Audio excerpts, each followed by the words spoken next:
Myslím si, že áno, že celkom pohybujem na internete, čiže by som vedela odlíšiť, že či daná reklama vlastne je označená, je to reklama, alebo to vlastne nie je reklama.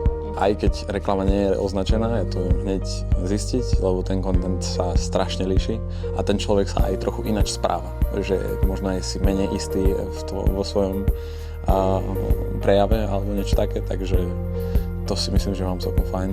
To si všímam, že aj ktoré sú cielené, aj ktoré sú akože nejaké proste propagačné, také nejaké podprahové, ja si to všímam a som schopná si tak ohodnotiť, že či to je dobré, či to je zlo, lebo niektoré sú naozaj dobré, ale áno, viem to rozlišovať.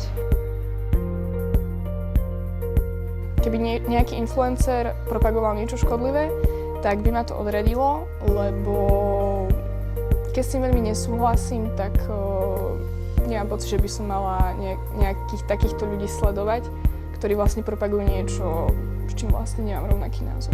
Určite by ma odradilo, ak by začal propagovať napríklad nejaké herné stránky alebo celkovo kasína alebo typovanie, šport betting, hocičo z tohto, tak to proste ja s tým nie som stotožnený.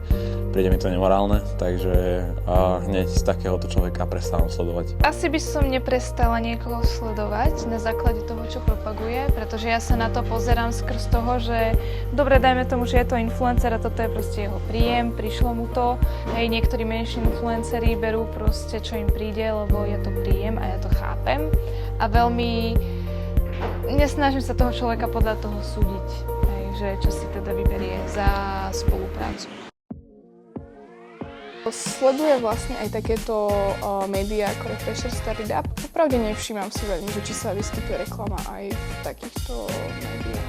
Keď sledujem tie médiá pre mladých, ako napríklad ten Refresher, tak tam si viem všimnúť, že oni majú občas, že majú možno, že 3-4 posty normálne a potom 5. post je reklamný.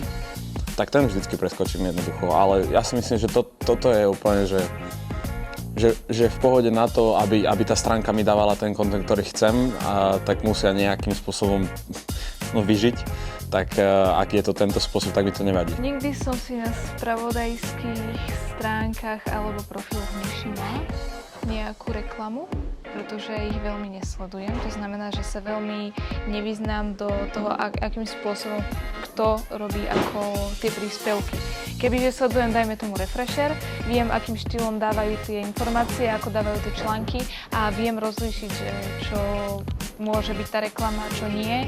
Ale tým, že ja neviem, ako to veľmi funguje, lebo to nesledujem, tak sa do toho nevyznám, ak to vidím, dajme tomu na For You page.